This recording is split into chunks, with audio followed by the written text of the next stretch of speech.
आज हम विज्ञान का एक नया पाठ शुरू करेंगे।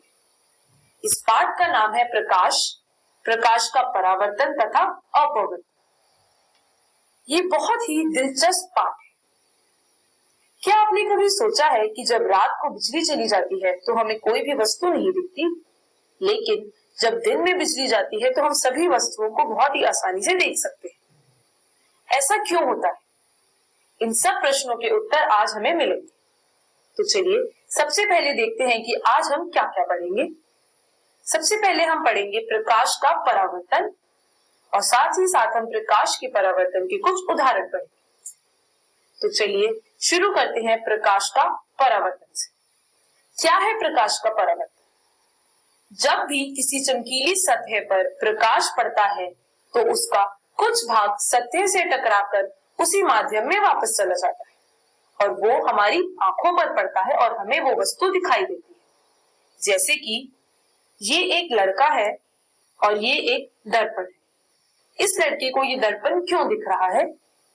क्योंकि इस पर प्रकाश की एक किरण पड़ी है और ये किरण परावर्तित होकर इस लड़के की आंखों पर पड़ी है और इसे ये दर्पण दिखाई दे रहा है। तो इस किरण को जो कि दर्पण पर पड़ी थी उसे हम कहते हैं आपतित किरण और जो परावर्तित हुई है उसे हम बोलते हैं परावर्तित किरण, यानी कि ये वाली किरण। तो यानी कि हर एक वस्तु हमें तब दिखती है जब उस पर प्रकाश की किरण पड़ती है और वो उस वस्तु से टकराकर हमारी आंखों पर आती है और हमें वो वस्तु दिखाई देती है। जैसे कि कमरे में कोई भी चीज हमें इसीलिए दिखती है क्योंकि उस पर प्रकाश की किरण पड़ रही है और वो परावर्तित होकर हमारी आंखों में आती है और हमें वो वस्तु दिखाई देती है। तो क्या अब आप समझे कि क्यों रात में आपको बिजली चले जाने पर कोई वस्तु नहीं दिखाई देती? क्योंकि उस समय प्रकाश नहीं होता। तो कोई भी वस्तु देखने के लिए प्रकाश का होना बहुत ही ज्यादा जरूरी है। चलिए अब बढ़ते हैं सारांश की ओर। आज हमने सीखा कि कैसे हमें कोई भी वस्तु दिखाई देती है, यानी कि कमरे में पड़ी हर एक चीज हमें इसीलिए दिखाई देती है क्योंकि उस पर प्रकाश की किरण पड़ती है और वो परावर्तित होकर हमारी आंखों पर आती है और हमें वो वस्तु दिखाई देती है। और अगर उस समय प्रकाश नहीं है तो हमें कोई भी किरण या फिर कोई भी वस्तु दिखाई नहीं देती। शुक्रिया। नमस्ते दोस्तों, आज हम प्रकाश का परावर्तन तथा अपवर्तन का दूसरा भाग पढ़ेंगे। इससे पिछले भाग में हमने सीखा था कि प्रकाश का परावर्तन होता क्या है और कैसे हमें प्रकाश के परावर्तन से हर एक चीज दिखाई देती है। तो चलिए आज देखते हैं हमने क्या क्या पढ़ना है। आज सबसे पहले हम पढ़ेंगे कुछ महत्वपूर्ण शब्दावली, कुछ ऐसे शब्द या कुछ ऐसे पद जिनकी मदद से हम प्रकाश के परावर्तन को और बेहतर तरीके से समझ सकते हैं। उसके बाद हम पढ़ेंगे प्रकाश का परावर्तन के कुछ नियम। तो चलिए शुरू करते हैं महत्वपूर्ण शब्दावली से। इस चित्र में आपको साफ साफ दर्पण दिखाई दे रहा होगा। तो चलिए सबसे पहले देखते हैं कि इस दर्पण का कौन सा भाग पॉलिश है। हर एक दर्पण का जो पिछला भाग होता है वो पॉलिश होता है। आपके घरों में भी दर्पण होंगे और आपको पता होगा कि सिर्फ और सिर्फ उसके अगले भाग से ही आप अपनी परछाई देख सकते हैं। अगर आप दर्पण के पिछले भाग यानी कि उसके पीछे जाके अपनी परछाई देखने की कोशिश करेंगे तो आपको नहीं दिखेगी। ऐसा क्यों होता है? क्योंकि किसी भी पॉलिश किए हुए सतह पर कभी भी परावर्तन नहीं होता। तो परावर्तन कहाँ होगा? परावर्तन होगा यहां पर। चलिए अब शुरू करते हैं कुछ महत्वपूर्ण शब्दावली। ये एक वस्तु है या फिर ये एक लड़का है। इस लड़के से जो किरण निकल के दर्पण पर टकराएगी उसे हम बोलेंगे आपतित किरण, और जो किरण दर्पण से टकराकर वापस चली जाएगी उसे हम बोलेंगे परावर्तित किरण। मैं एक बार दोबारा से दोहराना चाहूंगी। किसी भी वस्तु से अगर एक किरण निकलकर दर्पण पर टकराती है तो उसे हम बोलते हैं आपतित किरण, और जो दर्पण से टकराकर वापस चली जाती है उसे हम बोलते हैं परावर्तित किरण। अब बात करते हैं आपतन बिंदु की और अभिलंब की। आपतन बिंदु एक ऐसा बिंदु है जो आपतित किरण के दर्पण पर पड़ने से बनता है और अभिलंब एक ऐसी रेखा है जिसे हम आपत्तन बिंदु से सीधी खींचते हैं।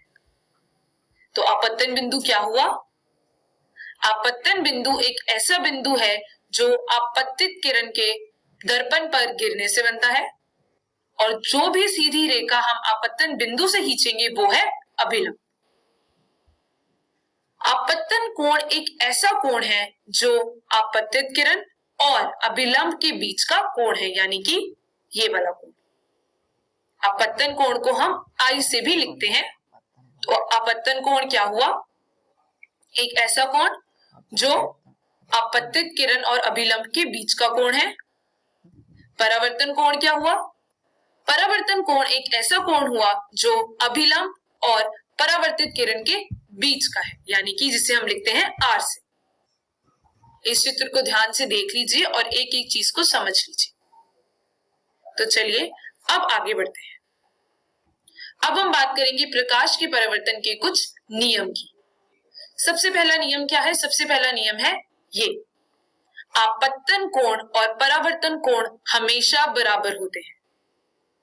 जैसे कि इस चित्र में आप देख सकते हैं, थीटा आई और थीटा आर क्या है? थीटा आई है आपत्तन कोण और थीटा आर है परावर्तन कोण। थीटा आई क्यों है आपत्तन कोण?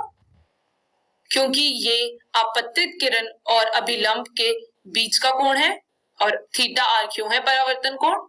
क्योंकि ये अभिलंब और परावर्तित किरण के बीच का कोण है। और अभी अभी मैंने आपको बताया था कि आई से हमेशा आपत्तन कोण होता है और आर से हमेशा परावर्तन कोण होता है। तो पहला नियम कहता है कि आपत्तन कोण और परावर्तन कोण हमेशा बराबर होते हैं। चलिए अगले नियम की ओर बढ़ते हैं। अगला नियम है ये, आपतित किरण दर्पण के आपत्तन बिंदु पर अभिलंब तथा परावर्तित किरण सभी एक ही तल में होते हैं। इस चित्र में आप देख सकते हैं कि आपतित किरण, अभिलंब, परावर्तित किरण और आपत्तन बिंदु चारों ही एक ही तल में हैं, और यही है दूसरा नियम। इन दोनों नियमों को याद रखना बहुत ज्यादा जरूरी है, इसीलिए मैं एक बार दोबारा से दोहराऊंगी। प्रकाश का परावर्तन का पहला नियम कहता है कि आपत्तन कोण हमेशा परावर्तन कोण के बराबर होता है, और दूसरा नियम कहता है कि आपतित किरण दर्पण के आपत्तन बिंदु पर अभिलंब तथा परावर्तित किरण सभी एक ही तल में होते हैं। तो चलिए इसमें से जो सबसे पहला नियम है वो बहुत ज्यादा जरूरी है, तो उसे हम एक और उदाहरण से समझेंगे। पहला उदाहरण है ये, एक वस्तु से थीटा आई यानी कि आपतित किरण आई जो कि 80 डिग्री की थी, और इसका जो परावर्तित कोण है वो क्या है? थीटा आर, यानी कि वो है 80 डिग्री। तो आपने देखा कि पहला नियम जो है वो लागू हो रहा है, थीटा आई और थीटा आर बराबर है। अब अगले उदाहरण की ओर बढ़ते हैं। ये एक दर्पण है, ये एक अभिलंब है। इस अभिलंब पर एक आपतित किरण है जिसका कोण है 60 डिग्री। अब आप मुझे बताएंगे कि इसका परावर्तन कोण कहां बनेगा और परावर्तित किरण कैसी दिखेगी और परावर्तन कोण कितना होगा। चलिए अपनी पुस्तक पर बनाइए और तभी इस पाठ को आगे देखिए। मैं आशा करती हूं कि आपने बना लिया है। तो परावर्तन किरण कुछ इस तरीके की दिखेगी, और ये कितने डिग्री का कोण बनाएगी? ये भी 60 डिग्री का कोण बनाएगी। ऐसा क्यों होगा? क्योंकि यही है पहला नियम, हमेशा परावर्तन कोण और आपत्तन कोण हमेशा। तो ये था एक और उदाहरण। चलिए अब आखिरी उदाहरण की ओर बढ़ते हैं। ये फिर से एक दर्पण है और एक ये अभिलंब है। अब मैं आपसे कह रही हूं कि आप मुझे आपतित किरण बनाकर दिखाएंगे जिसका कोण कितना है? 0। अब आपको अभिलंब से एक ऐसी किरण बनानी है जिसका अभिलंब के साथ कोण है 0। चलिए बना के दिखाइए।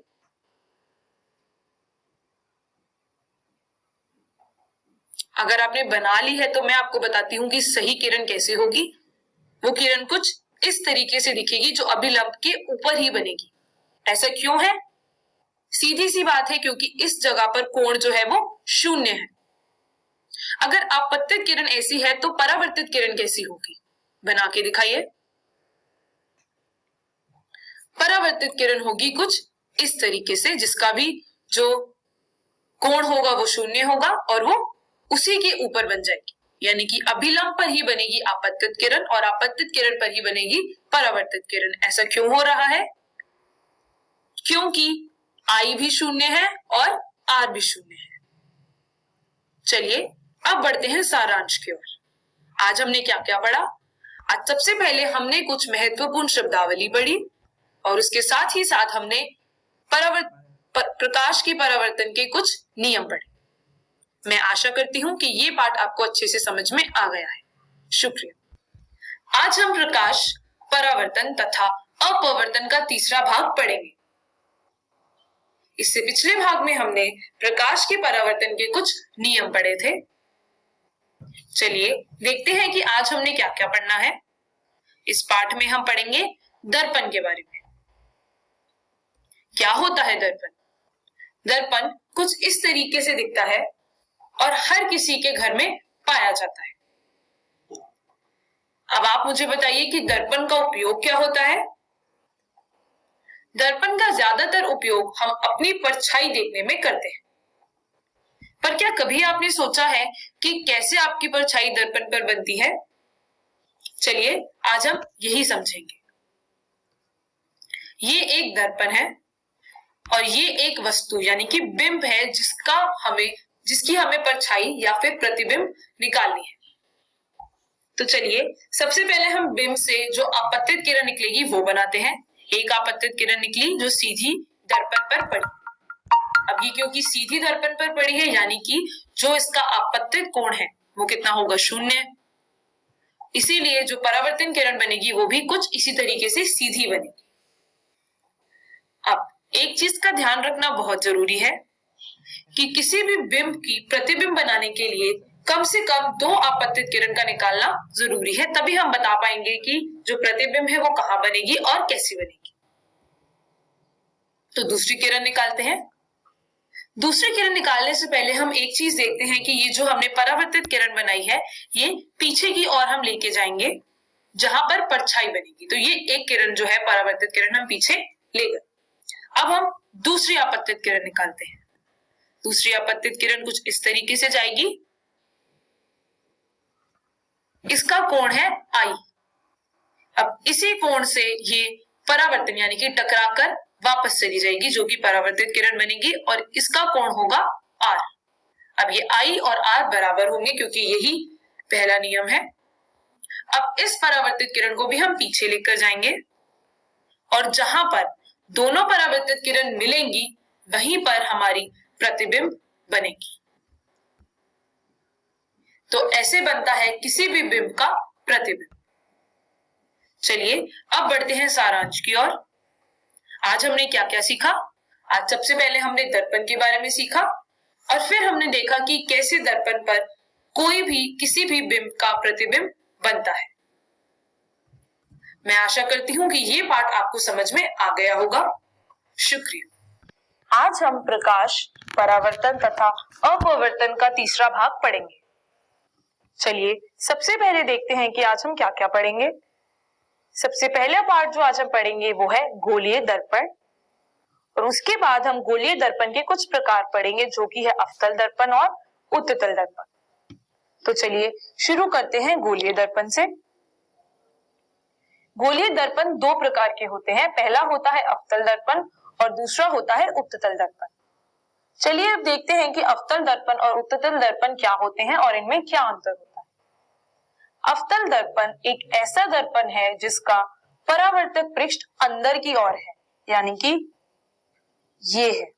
अब हम देख सकते हैं ये है अवतल दर्पण और जो इसका परावर्तक पृष्ठ है वो अंदर की ओर है और जो पिछला भाग है वो पॉलिश किया हुआ भाग है। और हम जानते हैं कि पॉलिश किए हुए भाग पर कभी भी परावर्तन नहीं होता। इसीलिए अवतल दर्पण एक ऐसा दर्पण है जिसका परावर्तक पृष्ठ अंदर की ओर होता है। इसके साथ आता है उत्तल दर्पण। उत्तल दर्पण एक ऐसा दर्पण है जिसका परावर्तक पृष्ठ बाहर की तरफ होता है, यानी कि ये।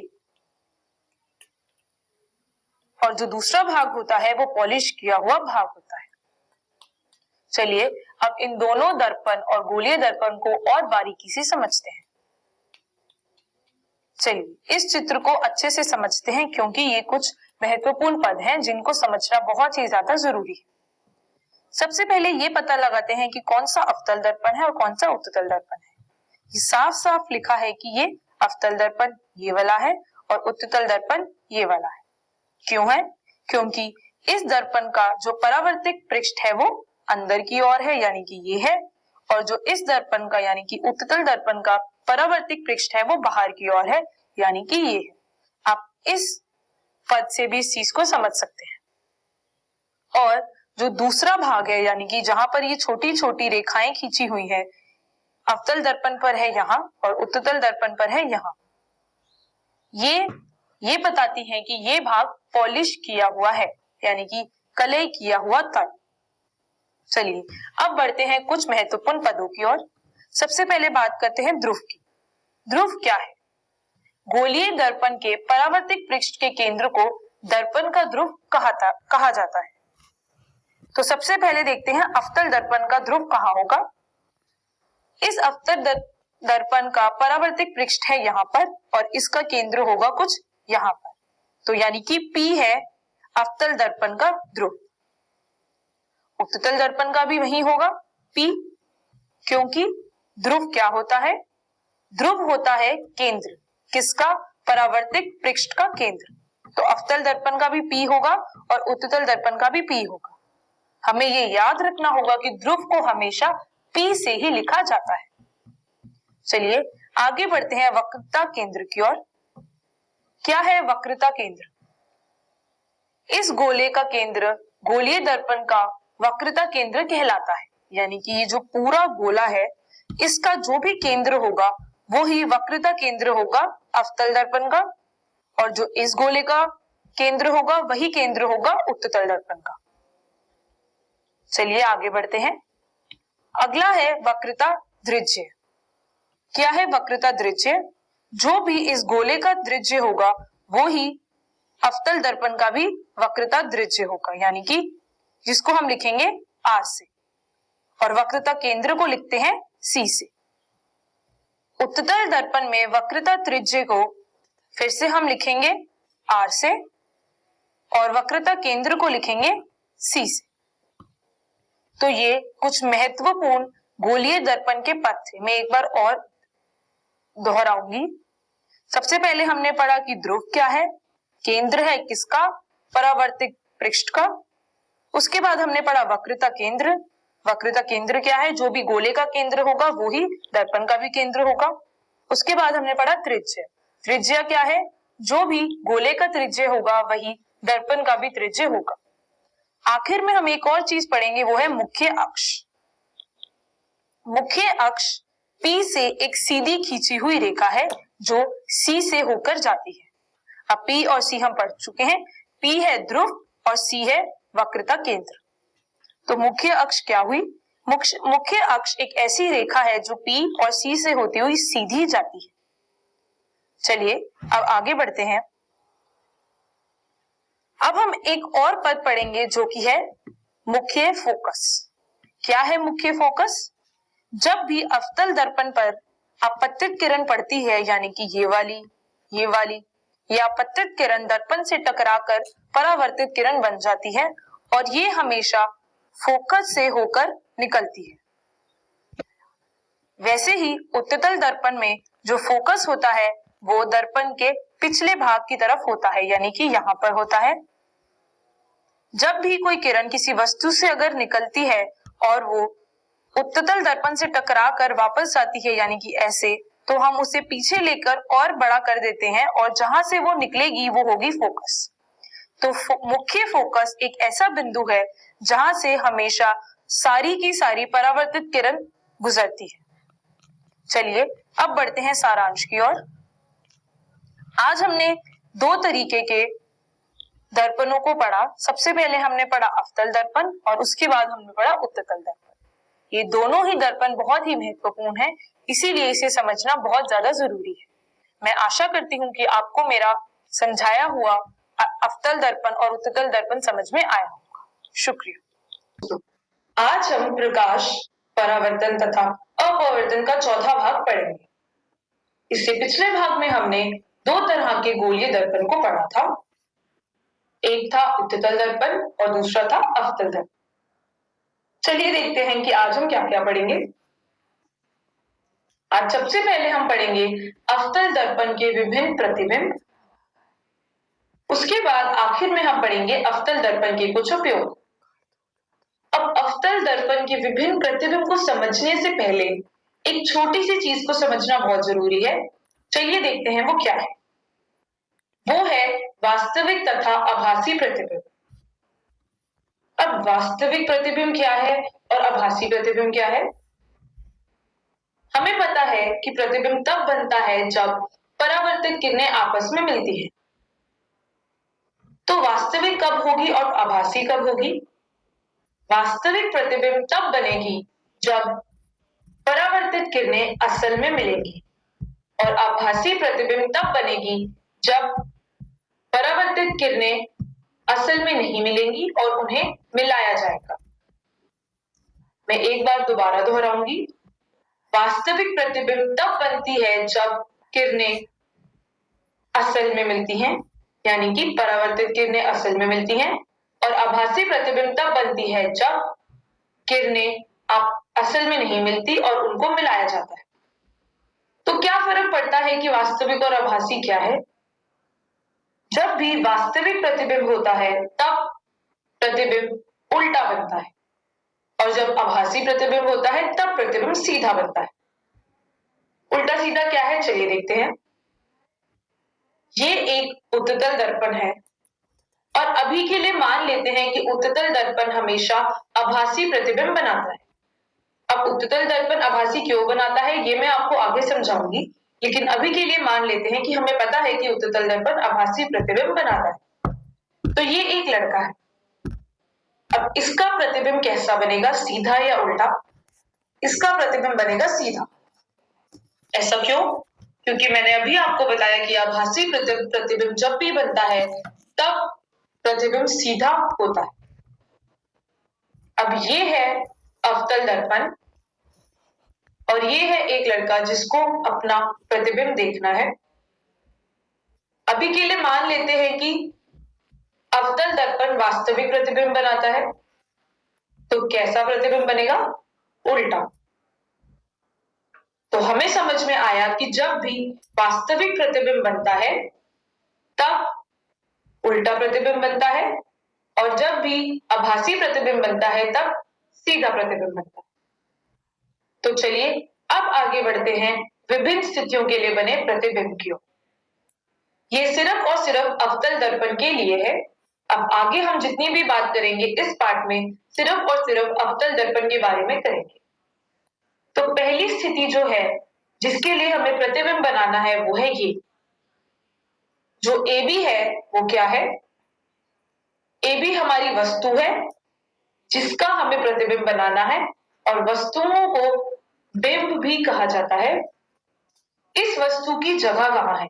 इस वस्तु की जगह है इंफिनिटी पर। इंफिनिटी क्या होता है? अनंत।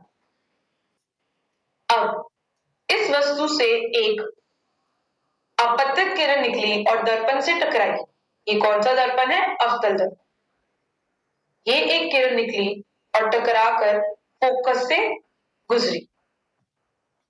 एक किरण सीधी आई और सीधी ही वापस चली गई और एक किरण इधर से आई B से और ये भी अवतल दर्पण से टकराकर फोकस से गुजर गई।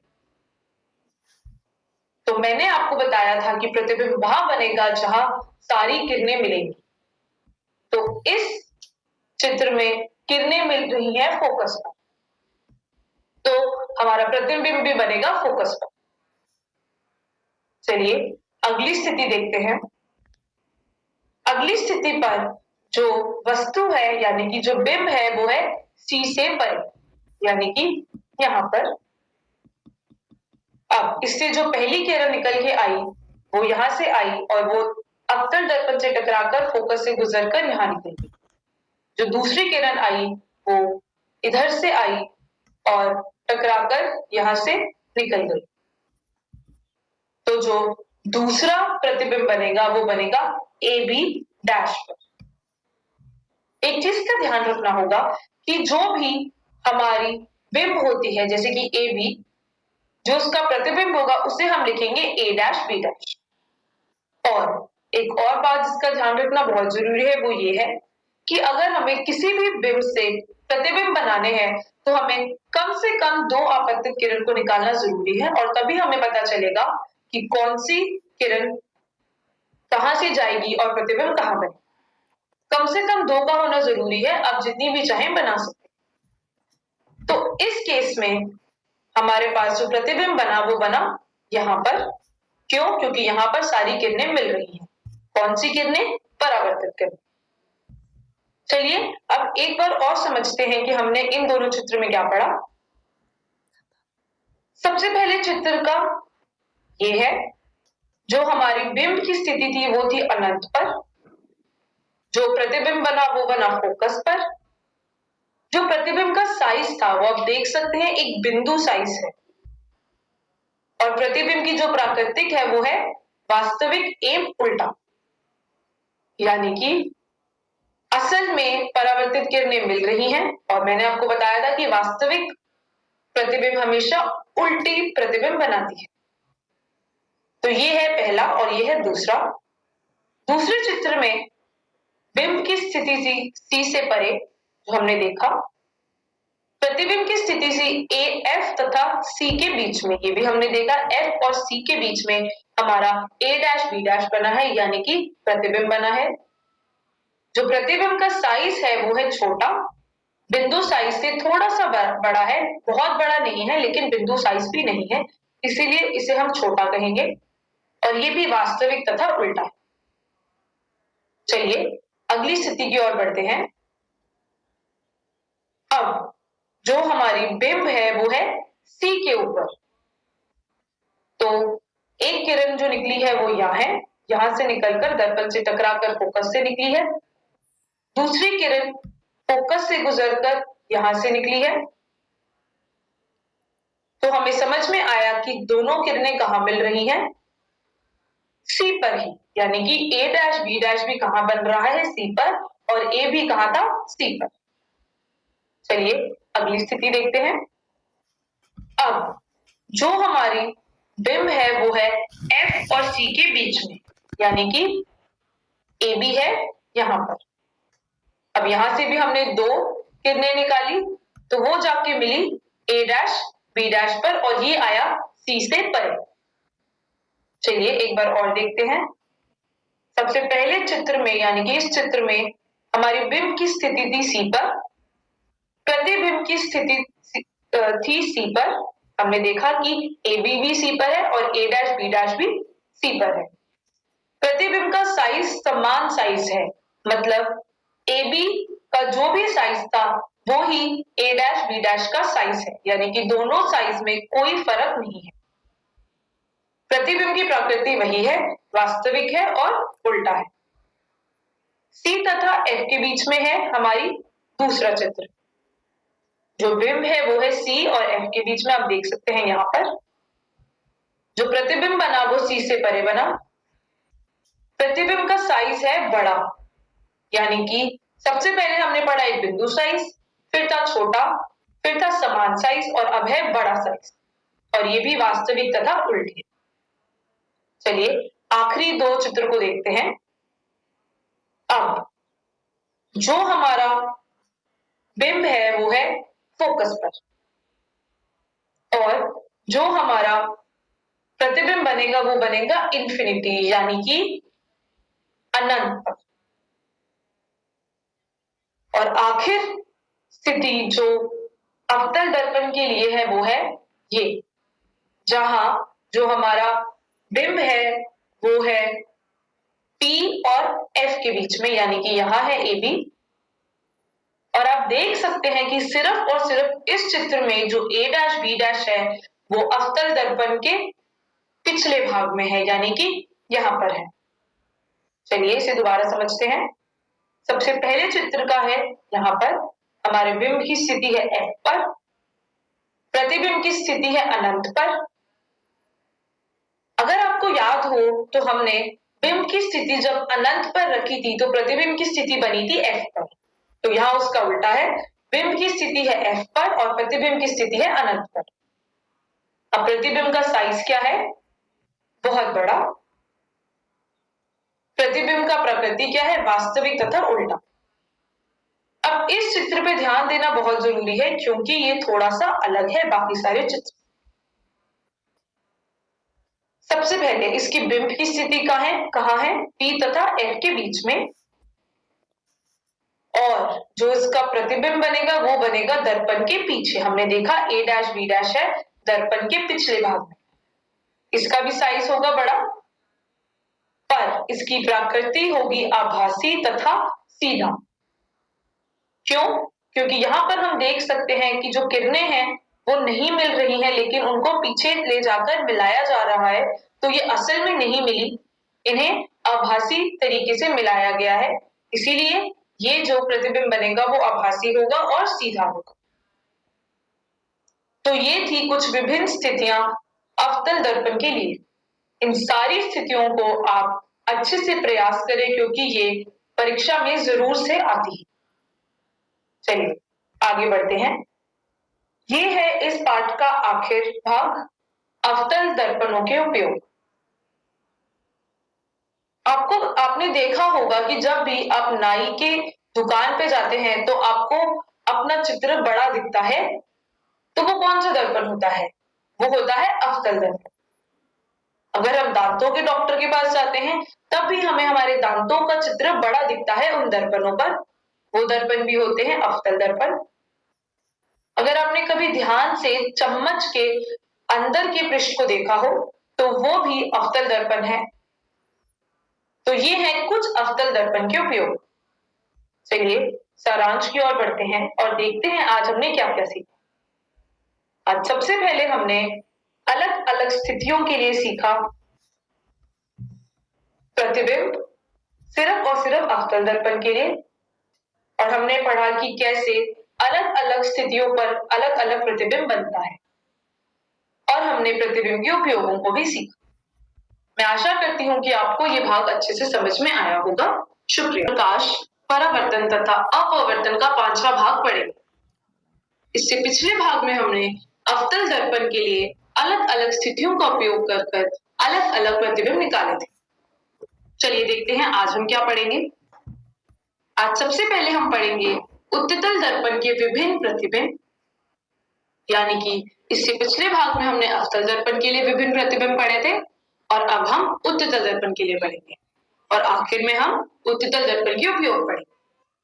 तो चलिए सबसे पहले शुरू करते हैं विभिन्न प्रतिबिंब से। पहली स्थिति है ये, जहां जो हमारी वस्तु है AB वो है अनंत पर। अब हमें दिख रहा है कि अनंत पर से हमने 3 आपतित किरण निकाली और उन्हें पीछे जाकर मिलाया है, ना कि वो खुद मिली हैं। जो परावर्तित किरणें हैं वो असल में नहीं मिल रही हैं, उन्हें हमने मिलाया है। चलिए अब पढ़ते हैं कि क्या क्या होगा इस चित्र में। सबसे पहले जो प्रतिबिंब बनेगा वो बनेगा F पर, जो हमें दिख रहा है, जो कि है फोकस। प्रतिबिंब का साइज बहुत छोटा होगा, यानी कि बिंदु के साइज का प्रतिबिंब बनेगा। प्रतिबिंब की प्रकृति होगी आभासी तथा सीधा। ये मैंने आपको पिछले पाठ में भी पढ़ाया था कि जब हम परावर्तित किरणों को अपने आप मिलाते हैं, ना कि वो खुद मिलती हैं, तब आभासी तथा सीधी प्रतिबिंब बनता है। चलिए दूसरी स्थिति देखते हैं। अब जो हमारा बिंब है, यानी कि जो हमारी वस्तु है, वो है C से परे, यानी कि कुछ यहां पर। अब यहां से जो 2 किरणें आई हैं वो है ये एक, और ये है दूसरी जो यहां से गई और वापस वहीं चली गई। इन दोनों किरणों को भी हमने पीछे कर मिलाया है और ये भी F से निकल कर जाएंगी। चलिए देखते हैं कि इसका प्रतिबिंब कहां बनेगा। सबसे पहले इसका प्रतिबिंब बनेगा अनंत तथा दर्पण के ध्रुव के बीच। अनंत तथा दर्पण के ध्रुव। अब ध्रुव क्या होता है? ध्रुव होता है P। तो यानी कि P और अनंत के बीच में बनेगी, कहीं पर भी ये प्रतिबिंब बन सकता है। प्रतिबिंब का साइज होगा छोटा, बिंदु साइज से थोड़ा सा बड़ा पर छोटा। प्रतिबिंब की प्रकृति होगी आभासी तथा सीधा। एक चीज जो ध्यान देने वाली है वो ये है कि उत्तल दर्पण हमेशा सीधा प्रतिबिंब बनाता है। चाहे जो भी बिंब है वो कहीं पर भी हो, लेकिन प्रतिबिंब हमेशा सीधा बने। अब देखते हैं उत्तल दर्पण के उपयोग। जो भी हमारी गाड़ियों में दर्पण लगते हैं वो होते हैं उत्तल दर्पण। क्यों? क्योंकि हमें सीधी प्रतिबिंब चाहिए होता है, इसीलिए ऐसे दर्पण जो गाड़ियों के साइड में लगते हैं उसे बोलते हैं उत्तल दर्पण।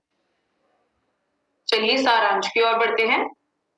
आज हमने पढ़ा कि क्या है उत्तल दर्पण का उपयोग, और साथ में हमने देखा कि कैसे उत्तल दर्पण हमेशा सीधा प्रतिबिंब बनाता है, और अगर हम उसे अनंत पर रखते हैं तो प्रतिबिंब बनता है F पर, और अगर उसे हम अनंत से थोड़ा सा आगे यानी कि मुख्य कक्ष पर रखते हैं तो जो प्रतिबिंब बनता है वो बनता है ध्रुव और अनंत के बीच में। मैं आशा करती हूं कि आपको ये पाठ भी अच्छे से समझ में आया होगा। शुक्रिया। आज हम प्रकाश, परावर्तन तथा अपवर्तन का 7वां भाग पढ़ेंगे। ये प्रकाश के परावर्तन का आखिरी भाग है। तो चलिए सबसे पहले देखते हैं आज हमने क्या क्या पढ़ना है। इस पाठ में हम सबसे पहले पढ़ेंगे दर्पण सूत्र तथा आवर्धन, और दर्पण सूत्र तथा आवर्धन को समझने के लिए हम पढ़ेंगे कुछ महत्वपूर्ण बिंदु। तो चलिए शुरू करते हैं याद करने के लिए कुछ महत्वपूर्ण बिंदु। इस चित्र को ध्यान से देखिए और सबसे पहले ध्यान दीजिए कि ऋणात्मक भाग और धनात्मक भाग कहां कहां है। दर्पण के सामने का भाग है ऋणात्मक भाग, और दर्पण के पीछे का भाग है धनात्मक भाग। इसका ध्यान रखना बहुत जरूरी है। अगर हम कोई भी मूल्य दर्पण के सामने वाले भाग में ले रहे हैं तो वो ऋणात्मक होगा, और अगर हम कोई भी मूल्य दर्पण के पिछले भाग में ले रहे हैं तो वो ऋणात्मक नहीं होगा। चलिए अब शुरू करते हैं कि सबसे पहले देखते हैं कि U क्या है। U है वस्तु की दूरी, यानी कि दर्पण से कितनी दूरी पर वस्तु को रखा गया है उसे हम लिखते हैं U से, और वो हमेशा ऋणात्मक होती है। अब वस्तु है तो प्रतिबिंब होगा, प्रतिबिंब को हम लिखते हैं V से। अगर प्रतिबिंब दर्पण के सामने है तो वो ऋणात्मक होगा, और अगर प्रतिबिंब दर्पण के पीछे बनता है तो वो धनात्मक होगा। तो हमने अभी पढ़ा कि U क्या है और V क्या है। U है वस्तु की दूरी और V है प्रतिबिंब की दूरी। अब बात करते हैं F की। F है फोकस की दूरी। हम जानते हैं कि F को तो हम फोकस ही बोलते हैं, और जितनी भी दर्पण से F की दूरी है उसे हम बोलते हैं फोकस की दूरी, उसे हम लिखते हैं F से। अब देखते हैं कि प्रतिबिंब का और बिंब का साइज क्या होगा। तो बिंब का साइज हम लिखते हैं H से, जिसे हम ऋणात्मक में लिखते हैं, और प्रतिबिंब का हम लिखते हैं H डैश से। तो चलिए देखते हैं अभी हमने क्या क्या पढ़ा। हमने पढ़ा वस्तु की दूरी को हम लिखते हैं U से, प्रतिबिंब की दूरी को हम लिखते हैं V से, फोकस की दूरी को हम लिखते हैं F से, बिंब के साइज को हम लिखते हैं H से, और प्रतिबिंब के साइज को हम लिखते हैं H डैश से। इन सारी बातों का ध्यान रखना बहुत जरूरी है, और कौन सा मूल्य ऋणात्मक में लेना है और धनात्मक में लिखना है इसको भी याद रखना बहुत जरूरी है। तो चलिए अब आगे बढ़ते हैं। अब बढ़ते हैं दर्पण सूत्र तथा आवर्धन की ओर। ये है एक समीकरण जिसको याद रखना बहुत जरूरी है। 1/V जमा 1/U बराबर होता है 1/F के। V, U और F क्या है ये हमने अभी अभी पढ़ा है। V है प्रतिबिंब की दूरी, U है बिंब की दूरी, और F है फोकस की दूरी। दूसरी चीज जो याद रखनी है वो है ये, M बराबर होता है प्रतिबिंब की ऊंचाई बटा बिंब की ऊंचाई के। M क्या होता है? M होता है आवर्धन। M से हमें ये पता चलता है कि कोई भी प्रतिबिंब बिंब से कितने गुना आवर्धित हुआ है। और हमें m कैसे पता चलता है? प्रतिबिंब की ऊंचाई बटा बिंब की ऊंचाई, यानी कि h डैश बटा h। आवर्धन निकालने का एक और तरीका भी है। h डैश बटा h को हम लिख सकते हैं ऋणात्मक v बटा u। ये तीनों समीकरण याद रखना बहुत ज्यादा जरूरी है। एक छोटी सी समीकरण जो और याद रखने की जरूरत है वो है ये कि जो r है वो हमेशा बराबर होता है 2 गुना f के। मैं आशा करती हूं कि ये चारों चीजें आपके समझ में आ चुकी हैं। तो चलिए अब एक उदाहरण समझते हैं। ये है प्रश्न, कोई 4 सेंटीमीटर साइज का बिंब किसी 15 सेंटीमीटर फोकस दूरी के अवतल दर्पण से 25 सेंटीमीटर दूरी पर रखा है। दर्पण से कितनी दूरी पर किसी पर्दे को रखा जाए कि स्पष्ट प्रतिबिंब प्राप्त हो? प्रतिबिंब की प्रकृति तथा साइज ज्ञात कीजिए। तो ये रहा इसका हल। हमें पता है बिंब का साइज क्या है, 4 सेंटीमीटर। u क्या है, ऋणात्मक 5। हमने ऋणात्मक 5 क्यों लिया है? क्योंकि ये दर्पण के सामने रखा हुआ है। f क्या है, ऋणात्मक 15। हमें v निकालना है और हमें h डैश भी निकालना है। अब हमने पहली समीकरण का इस्तेमाल करके 1/v जमा 1/u बराबर होता है 1/f के।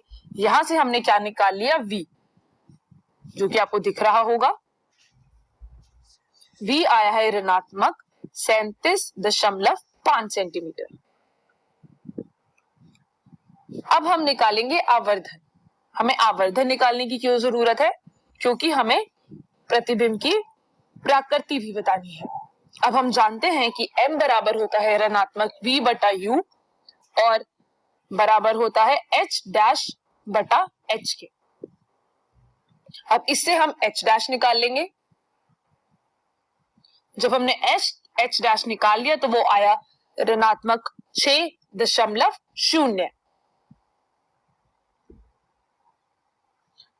मैं आशा करती हूं कि ये भाग भी आपको अच्छे से समझ में आ गया है। शुक्रिया। नमस्ते दोस्तों, अब हम पढ़ेंगे प्रकाश के परावर्तन के कुछ महत्वपूर्ण प्रश्न। कुछ ऐसे प्रश्न जो परीक्षा में बहुत बार आ जाते हैं। तो चलिए सबसे पहले प्रश्न की ओर बढ़ते हैं और उसका उत्तर देखते हैं। प्रश्न है, अवतल दर्पण के मुख्य फोकस की परिभाषा लिखिए। और उत्तर आपके सामने है। मुख्य अक्ष के समान अंतर आने वाली प्रकाश की किरणें अवतल दर्पण से परावर्तन के बाद जिस बिंदु पर अभिसरित होती हैं, उसे अवतल दर्पण का मुख्य फोकस कहते हैं। मुख्य फोकस को अंग्रेजी के अक्षर F से निरूपित किया जाता है तथा इसका दूरी वक्रता त्रिज्या की आधी होती है। इस उत्तर को 2-3 बार ध्यान से पढ़ लें और इसे याद करने की पूरी कोशिश करें। चलिए अब बढ़ते हैं दूसरे प्रश्न की ओर। दूसरा प्रश्न, कोई अवतल दर्पण अपने सामने 10 सेंटीमीटर दूरी पर रखे किसी बिंब का 3 गुना आवर्धित वास्तविक प्रतिबिंब बनाता है। प्रतिबिंब दर्पण से कितनी दूरी पर है? आपको प्रतिबिंब की दूरी निकालनी है, यानी कि आपको v निकालना है। चलिए देखते हैं कि इसका उत्तर कैसे होगा। दिया गया है बिंब की दूरी कितनी है, ऋणात्मक 10 सेंटीमीटर। इसे ऋणात्मक क्यों लिया है ये हम जानते हैं। आवर्धन यानी कि m कितना है, ऋणात्मक 3। प्रतिबिंब की दूरी हमें निकालनी है। हम जानते हैं कि m बराबर होता है ऋणात्मक v u के। m हमें पता है ऋणात्मक 3 है। ऋणात्मक v के साथ हम गुणा करेंगे u का। u क्या है, ऋणात्मक 10। तो v कितना आ गया, ऋणात्मक 30 सेंटीमीटर। प्रतिबिंब की दूरी क्या हो गई, ऋणात्मक 30 सेंटीमीटर। यहाँ प्रतिबिंब की दूरी का ऋणात्मक मान बतलाता है कि प्रतिबिंब दर्पण से बाईं तरफ बनेगा। अतः प्रतिबिंब दर्पण की बाईं तरफ 30 सेंटीमीटर की दूरी पर बनेगा। इस प्रश्न को भी 2-3 बार ध्यान से देख लें कि ये कैसे किया गया है, क्योंकि इस प्रकार के बहुत सारे प्रश्न परीक्षा में आ जाते हैं। चलिए अब बढ़ते हैं तीसरे और चौथे प्रश्न की ओर। तीसरा प्रश्न क्या है? हम वाहनों से उत्तल दर्पण का पश्चिम वृक्ष दर्पण के रूप में वरीयता क्यों देते हैं? इसका उत्तर है उत्तल दर्पण के बाहर की ओर वक्रता होने के कारण इसका वृक्ष क्षेत्र बड़ा होता है तथा ये सीधा तथा सापेक्ष रूप में से छोटा प्रतिबिंब बनाते हैं, जिसके कारण वाहन चालक उनके पीछे दूर तक आते वाहनों को आसानी से देख पाते हैं, जिससे वे वाहन सुरक्षित रूप से चल पाते हैं। अतः हम वाहनों में उत्तल दर्पण को पश्च वृक्ष दर्पण के रूप में वरीयता करते हैं। मैं आशा करती हूँ कि आपको तीसरा प्रश्न समझ में आ गया है। चलिए बढ़ते हैं चौथे प्रश्न के ऊपर। चौथा प्रश्न बहुत ही आसान है, लेकिन एक महत्वपूर्ण प्रश्न है। उस उत्तल दर्पण की फोकस दूरी ज्ञात कीजिए जिसकी वक्रता त्रिज्या 32 सेंटीमीटर है। हम जानते हैं कि फोकस दूरी वक्रता त्रिज्या बटा 2 है, यानी कि फोकस दूरी क्या हो गई? 32 सेंटीमीटर ऋणात्मक 2 यानी कि 16 सेंटीमीटर। मैं आशा करती हूँ कि ये चारों महत्वपूर्ण प्रश्न आपको बहुत अच्छे से समझ में आ गए होंगे। शुक्रिया।